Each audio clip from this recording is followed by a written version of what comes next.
The infernal machine says we're live. So, good morning, Kerry Jane. You're in for a ride. Good morning, doom scrollers. This is day 11 of an experiment that I'm doing partially on myself and partially on yourselves and on the internet. The challenge is you go live for 20 days on any platform of your choice, and you just speak from the heart, unrehearsed, no filters, kind of no expectations on yourself to say anything perfectly. The project secretly is about finding voice, and I mean archetypal voice. I don't want to go and sing on Australia's Got Talent. It's about finding that natural cadence and the seat of your own voice. And what I said yesterday is, if you've got any message to share in the world, it's got to have two key things. It's got to have a place that it's coming from and a direction that it's going to. And the easiest way for me to do that is to connect with my why.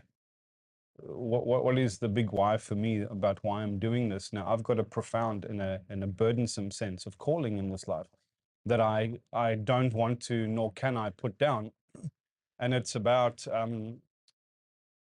trying to understand what's happening in this moment, trying to map a sensible way forward in this moment, trying to make sense of these old things that really should matter, that don't seem to matter enough. And I think they're always relevant. Things like what is true, what is real about this world, what is our relationship with place, what is our relationship with ancestors, what is our relationship with legacy, in other words, the folks who are going to come after us, and what are we doing in that relationship? What is our relationship with cosmos? And, you know, especially if you look at this troubled moment, I feel, and I have felt for about 5 years, that the darkness is coming.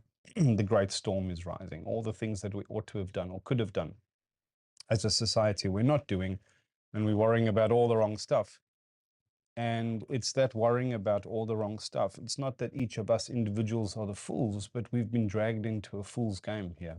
And we've been sold a fool's story, and we've been given a fool's map. And we've been told that things that don't matter are the things that matter, and the things that do matter have been thrown out with the baby's bathwater. So that's my why. My why is some form of understanding what the hell is going on right now, being able to lead myself philosophically, spiritually, as a man, and then finding a way to actualize in this mess, again, as a father, as a husband, as a teacher, as a leader, as a man, in so many ways. That's my why. And the direction of my voice, the who I'm speaking to, is that best version of yourself that I so dearly would like to see arriving in the world. Because if my aim is to actualize, to be the unfolding gift that I came here to share in a very real sense, I have to find out what my why is. I have to find my own star in the sky and follow it. And I have to make it so that the person in you that I'm speaking to is the one that gets that, the one that feels that. Yeah? It's this sleeping, better version of yourself that is lying under the covers of the blankets of what we call normal, that hasn't poked its head out and said, fuck that noise. I need to be clear of all of this, you know. I'd rather scramble out of the comfortable nest and find something that is true and real, because I can't die here one day knowing that I just sat on my ass and accepted this this illness, this madness. Yeah? And I was asking my wife what to talk about today, because I've reached day 11 and I genuinely have no inspiration, no ideas of what to talk about. And what I had hoped was some of the folks, hey, Jim's here. Yes, I've got Kerry, I've got Dimpner, and I've got Jim. So my lovely wife has joined as well. So what I'd hoped actually to do is, because every now and again I'm lucky enough to get about 8 or 9 folks that actually jump in and become part of this conversation. And there's been some real crackers over the last 10 days. And I think yesterday was probably a roaring highlight.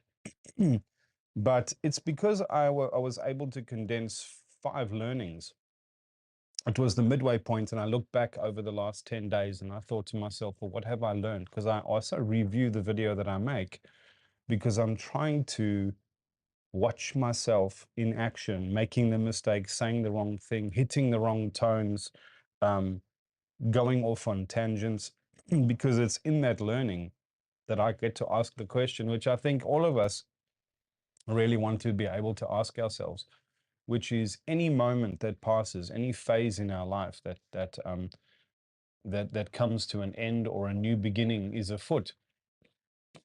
We want to be able to ask ourselves, if I had my time again, what would I do differently? How would I show up differently?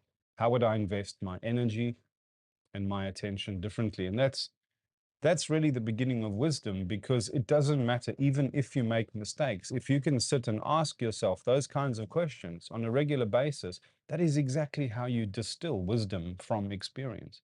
That's what we're supposed to be doing here. We are supposed to be distilling wisdom from experience. We're supposed to be making mistakes.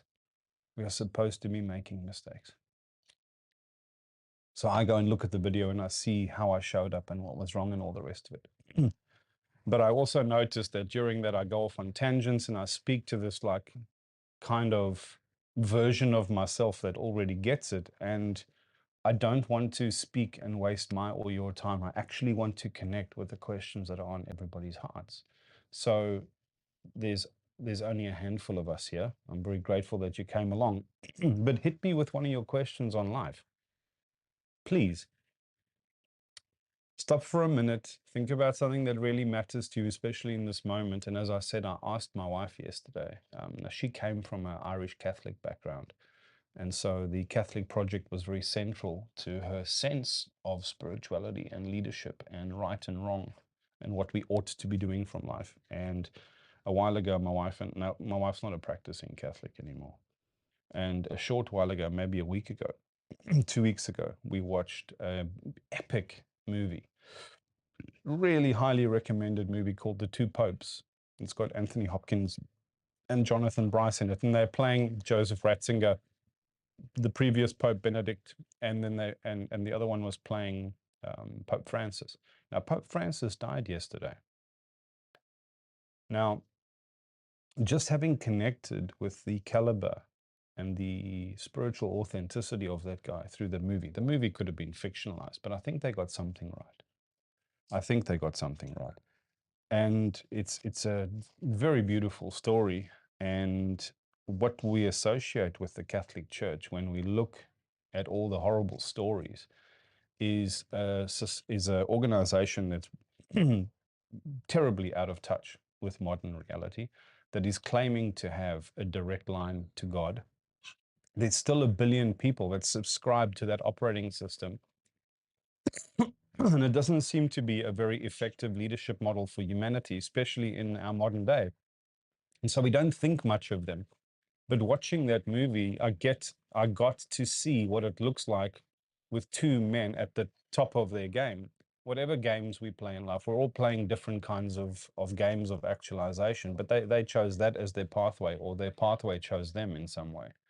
And they're at the top of this actualization game, and they sit and live with such enormous doubt and such serious, serious conviction to their faith. And I had no idea, you know. So what that really means for the whole world, or at least for a billion of us, to varying or more or lesser degrees, is that some sense of the Father. I'm talking in this sense, the archetypal Father. You know, in Italy, they still refer to the Pope as Il Papa, which is an honorific term, which means the Father, but it's a term of endearment, yeah? Because this is the Papa that's supposed to steer humanity and shepherd us, you know. That archetypal character in our heads, one of the figures that held that space for a billion of us, that's 1 in 9 people, died. He died. Now, whatever we think of the Catholic Church and whatever we think of Pope Francis, that's irrelevant, but we can all connect with this idea of the Father passing. Now, here, in the heart of all this darkness and all this change, when things become so uncertain, what do we look for? We look for certainty, and we look for old-fashioned kinds of leadership. And we've got such pathetic examples of masculine leadership parading around in the world right now. It's abysmal. It's absolutely abysmal. You know, the worst examples are these bling alpha bros. Like, what's that fucking dickhead's name? Andrew Tate. This bald, chinless, angry little man that sits and has spats at other people on. I mean, it's just so far away from anything that remotely resembles masculine leadership. It's a joke. But why? The real question is, why is he effective at all? Why does he have a following at all? Is because he's speaking to the petty, wounded, masculine wound, the boy, you know, that wants some kind of an answer, that wants to be told why it's okay to say fuck you to everything else. That's how Jordan Peterson has an audience. He's speaking to the disenfranchised incels. Now, as easy as it is to mock that demographic, they're human beings and they're wounded. They're wounded by something that we've allowed to propagate and normalize in society. And surely we can do better than that. The failing is not Andrew Tate and Jordan Peterson are symptoms of an illness that we've allowed to continue. And we don't really have answers for these things. We've got these multiple answers. Corporate leadership is one kind of answer. Religion is a different kind of answer. Our Western models of masculinity and fatherhood are so confused, and there, Zifra Nikolai joined us. Thank you very much for joining us. These different kinds of examples, they don't actually align and concur. So we turn to the old stories, or we turn to religion, or we turn to Catholicism, or we turn to an Instagram influencer. We certainly can't turn to our politicians. Right? And even men who are, I think, decent, there are some decent thought leaders alive and well today. Like, I don't think Neil deGrasse Tyson is a dishonorable man. I don't think Adam Grant in the corporate space is a dishonorable man. But you know what's missing, even from those voices, is somebody strident and plain speaking enough to talk to the actual problem in the world right now. Everything is slightly fucked and not getting better, and we don't have a plan. And no one's acting like the darkness is coming. Everyone's still trying to have these effete, gentle conversations. I'm glad that you're here to listen, Sefer. I really am. Now, I'm taking questions. We're talking about the death of the solar father. We're talking about archetypes. We're talking about the rising storm in the world. I don't want to get political. I don't think there's any meaning or relevance in politics anymore. I think it's a way too small of a frontier to have such a meaningful, expansive conversation in.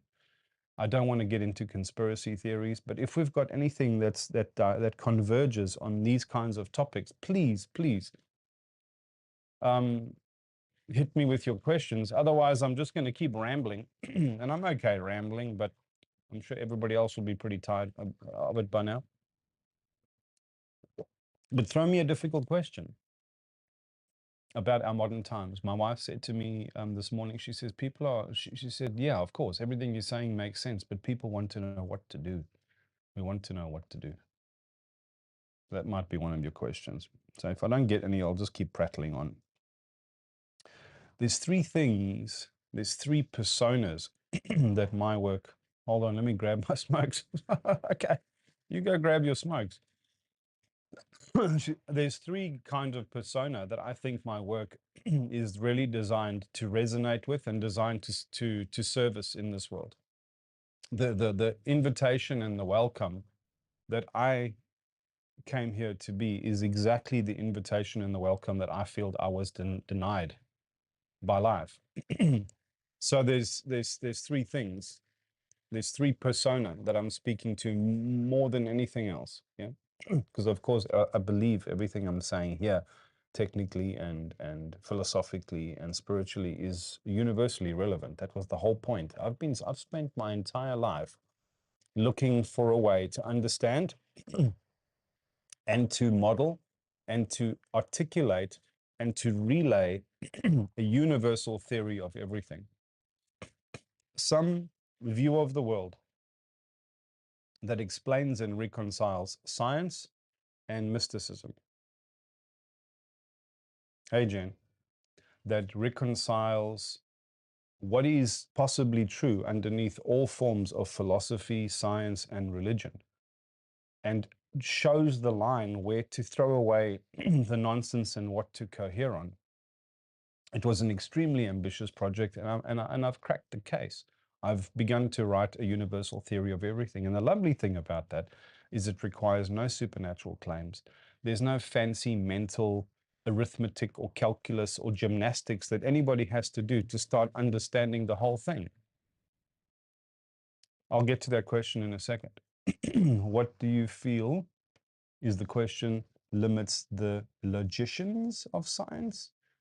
Maybe the project of science, should we say? What do I feel limits them? This is going to get a little bit technical, and I don't want to forget to get back to that previous thing. And let me try to say it in the simplest, most helpful way possible. So we've got three minds by which we understand reality. We've got three minds that we created by which to understand a pin into. I don't know how to put a pin in.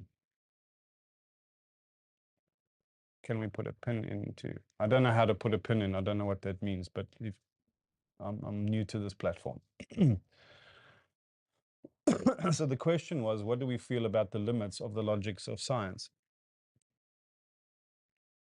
And I'm saying that there's three minds by which we can apprehend reality. And we actually, human beings, formed these minds. Yeah. The one mind is science. It's a paradigm by which to understand everything that we're experiencing from the reductionist perspective. That's classic physics, that's astrophysics, that's quantum physics. These are our sciences. Thermodynamics is another way. And they have one way of understanding the universe. However, that view leans down to what's called a reductionist outcome. So I break things down into smaller and smaller and smaller parts. And eventually I get to the smallest part, which is an atom. And if I can understand the atom, I can understand how the whole of the universe is arranged. And then I found out as a human being that even the atom wasn't the bottom of that barrel. Atoms have now pieces of which they're made, and they have pieces of which they're made. And then we leaned into what's called quantum field theory and quantum mechanics. And the limit there is now that this is the problem. They can't explain meaning, and they can't explain consciousness. And there's certain boundaries. So even science is split into two kind of sub-minds. The one is the quantum mind, and the other one is the classics physics mind, right? And there's a bit of overlap in particle physics, but even they can't reconcile. That's a reality. That's a reality. We've learned a lot about particle physics in the past 100 years, since Niels Bohr and Werner Heisenberg and all those cats. And we've learned a lot about quantum physics. We've learned a lot, right? And it's helped us do incredible things in the world. But what we still don't know is how quantum physics and macro physics, the physics of planets and stars and the big things in this universe, actually cohere and make one kind of sense, because they currently don't. And my argument is that we're looking at, if you look at a maths equation, it says x equals blah on the one side. And what we're looking at is just the blah on one side and assuming that's the whole of the equation. We're trying to make sense of everything in the world just through what we know. That's the mind of science. The mind of science is that's how we should be able to figure things out. Now, that can't explain everything, because it doesn't explain everything. And the more detailed they get, the further they seem to get from the truth. Yeah. And the truth is that reality is emergent. It's not a static thing. Yeah. In fact, something equals blah. The stuff on the other side of the equation is the universe that we are observing, that we are participating in. But that isn't the whole of the equation. There is something upstream, earlier. I don't mean earlier in time, I mean earlier in causation, that helped all of this happen, right? What is that, right?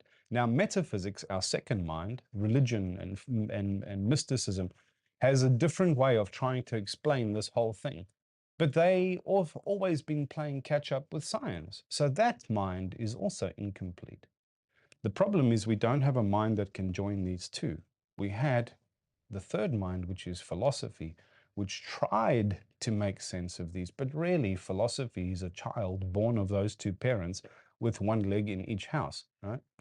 And it's constantly trying to find its unsure footing, and it still has to lean more on the left leg or more on the right leg. It still has to try and build its case of whatever is true in the world, more from the parent of science or more from the parent of theology.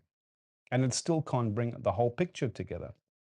And what we've been doing is these three camps have been trying to build out the puzzle of the world, and their picture that they're making is coherent in their paradigm, in their mind, but we still can't get those three corners to converge and complete the picture.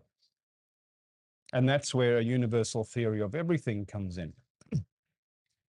It looks at everything that is in a great equation. And it says there's an infinity of causality on the one side of the equation, and then there's an infinity of process on the other side. And quantum physics is just the equal sign in the middle.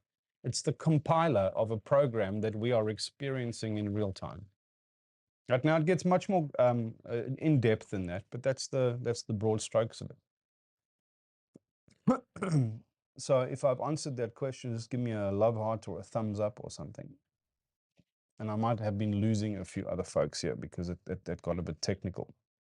But I've written long, careful essays on these things on my Substack that you can go and pore over and make sense of.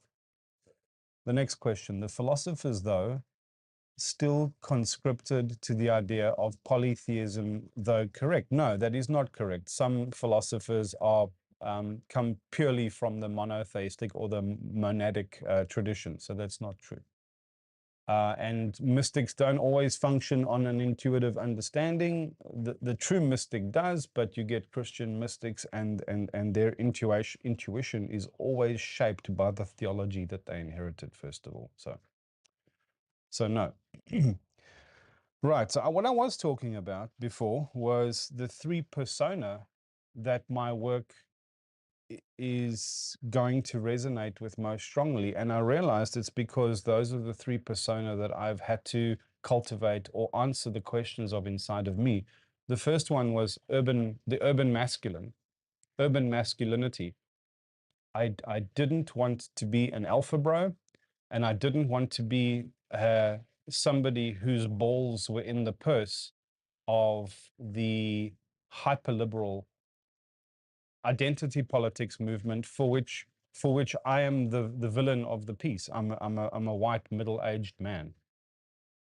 Right, I can only do wrong in that landscape. There's nothing that I can say that's of any value. My opinion doesn't have meaning. I'm privileged from here to next week Sunday.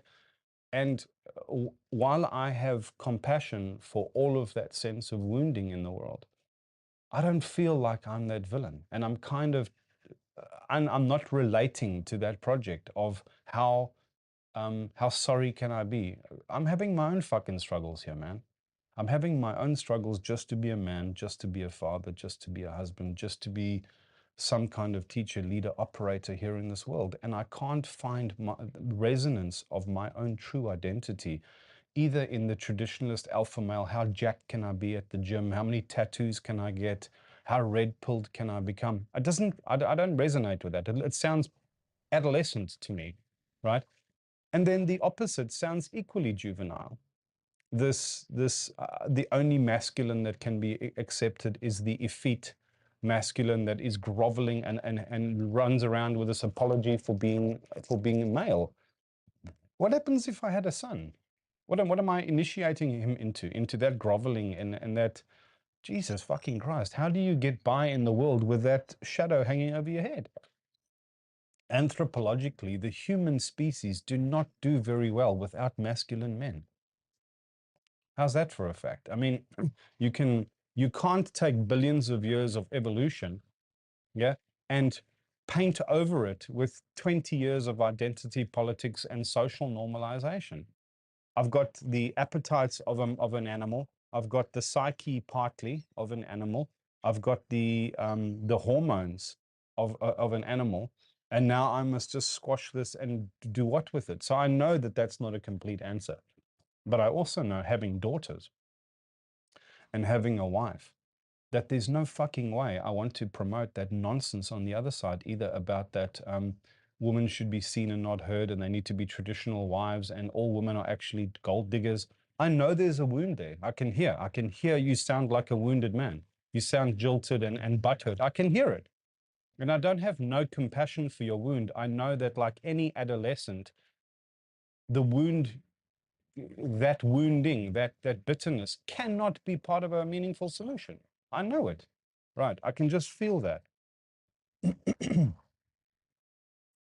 I'm not familiar with the evolutionary debate between Lamarck and Darwin, but I'll look it up and I'll become informed and have something to say after that.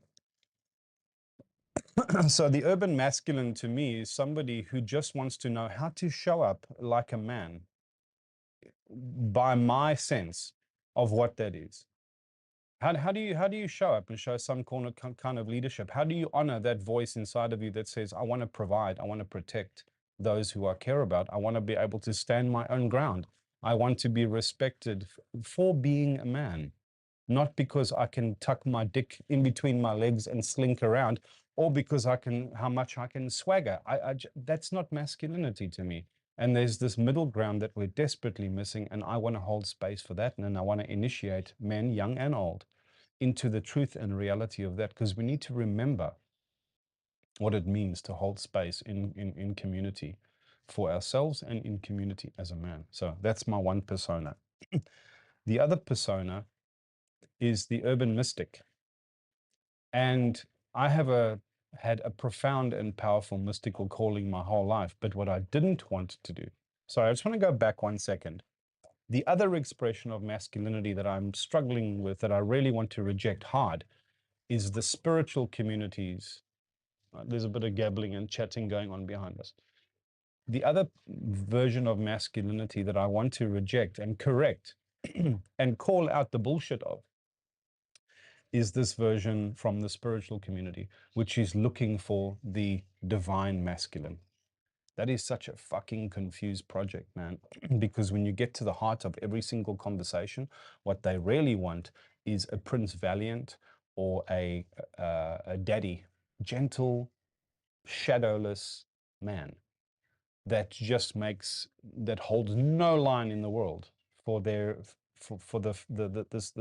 juvenile female fantasy, the princess fantasy. And instead of looking for the divine masculine or trying to squash it over something, make room for the human masculine. Yeah. And it's human feminine and human masculine that are going to have to find a way to create a team again, like fist bumping each other and figuring out a way to steer humanity out of the current bullshit. And it's not going to be that effete, glowing, gentle, breathy, hi, my name is Brent and I'm doing some sound healing with you today. Man, that doesn't look like or feel like masculinity to me. Yeah. I'm not saying there's no room for that. I'm not saying there's not something about the divine project that we want to embody in our lives. Of course we do. But we have to make room for the shadow, the reality of who we are. Otherwise, all of this is spiritual bypass. Which really brings me to the second one. And if I'm prattling on too long, somebody just let me know, please. The urban mystic is the second kind of person that I'm called to help in the world and called to guide in the world, because that was a project that I didn't find an answer for. So remember, what I'm saying to each of us is that which you long for most in the world, you're actually invited to create. You need to become the invitation and the welcome for that which you were denied in life. So the thing that I was longing for the most was a kind of a teacher, a system, excuse me, that was washed clean of all the mumbo jumbo, that was still mature, that didn't just get deep into arcane scratchings and symbols, but always asked the question, what's the so what, or the so that behind all of this?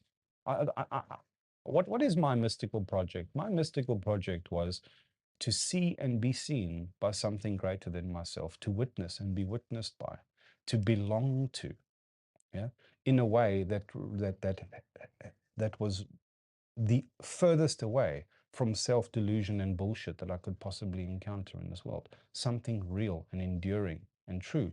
But I didn't want to have to go dress in monk's robes or become a hermit living out in the forest or withdraw so far from life that I couldn't participate in all these other profound senses of callings that I have to be a father and a husband and a friend and a teacher and just a person in this world. So I want to become a retired mystic now. I want to put down that lonely staff and the solitary lamp and that life in the desert and that life up the mountain that I've had to spiritually live for so long. But I know now how to integrate um, the walking of and the practicing of and the integration of that path, that meaningful encounter right here in the heart of suburbia. And I can't be the only one. And what I know is non-trivial. Now, again, my gifts and my insights are somewhat more relevant to men than to women, but it's as with the urban masculinity. Even if you are in relationship with a man, or if you are in relationship with your own sense or your own portion of masculinity, which all of us carry, yeah, that will be of value to you.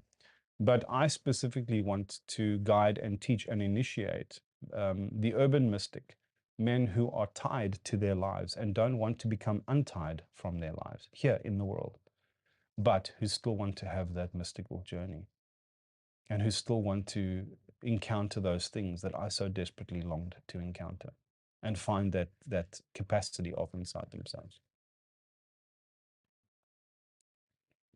And the third thing, before I lose everyone, is the third persona is the Wayfinder. These are people who are looking at what we call normal and are deeply troubled by that and who feel that they can't fit into society, they can't fit into the normal mold, remembering the words of Jiddu Krishnamurti, which said, it's no measure of good health to be well adjusted in a profoundly sick environment. And how many years did I waste trying to speak in my own voice, trying to talk about the things that matter, trying to realize and actualize the things that I cared about in the world, and was told the whole time what a fucking idiot I was and what a disruptor I was and how arrogant I was and how rude I was and how dismissive of all of these precious hierarchies of um, authority that I was dismissing and talking over. Until I eventually found out what it means to be neurodivergent. In my early 40s, I figured this out, and I'm 50 now. So for 4 decades of my life, I was told what an absolute disruptor, thorn in the side of humanity I was. I can't be the only one that feels that way, and I can't be the only one called to try and weave a parachute out of all the broken but beautiful things in this world, called to try and raise a torch and say, this way, I have a dream, let's go check it out. And it's not to say everyone believe what I say. It's to say, can you not see how sick where we are is? There has to be a better way. There has to be a better way.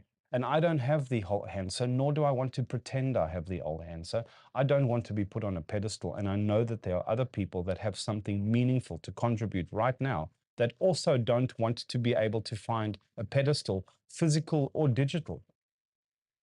The sickest thing on earth is having to try and fight the algorithm for attention so that I can say the exact medicine that we are all dying for in the absence of.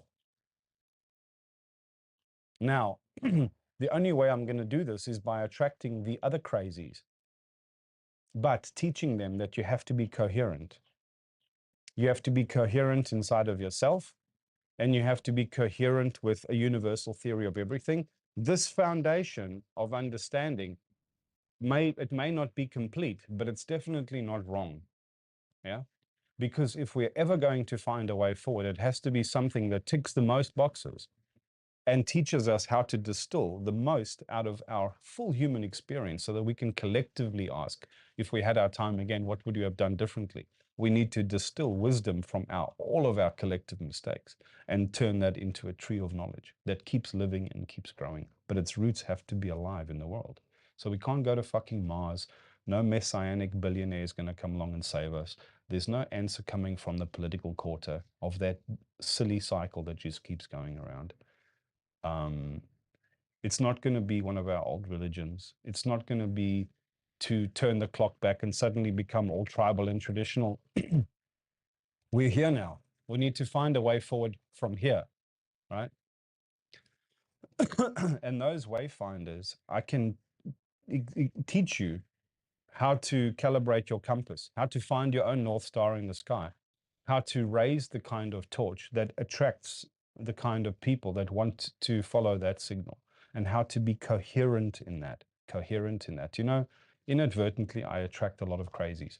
There's people that write to me, they feel like they found some sort of kindred spirit, and they suddenly vomit out their theses and their psychotic or their mystic psychosis, the version of what I went through.